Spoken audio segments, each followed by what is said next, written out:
Эдиль Айдарбекова. Государственный флаг Кыргызской Республики представляет собой красное полотнище, я его покажу здесь, в центре которого располагается золотистый большой такой лучистый диск.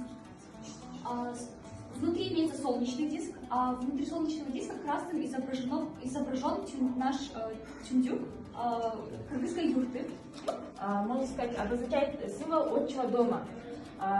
40 лучей, объединенных в круг вокруг Солнца, они обозначают 40 древних племен, которые объединились в Кыргызстан. И тюндюк еще обозначает единство этого народа, который проживает в этой стране, то есть в Кыргызстане. Официальное использование гимна Кыргызской Республики был изложен в законе о государственных символах Кыргызской Республики от 6 августа 2004 года. В случаях вокального или вокально-инструментального исполнения гимн обязан исполняться полностью. В случае же, когда имеется только инструментальное сопровождение, допускается неполное исполнение гимна. Гимн Кыргызской Республики обязан соответствовать музыкальным, так и текстовым нормам, которые прописаны в законе.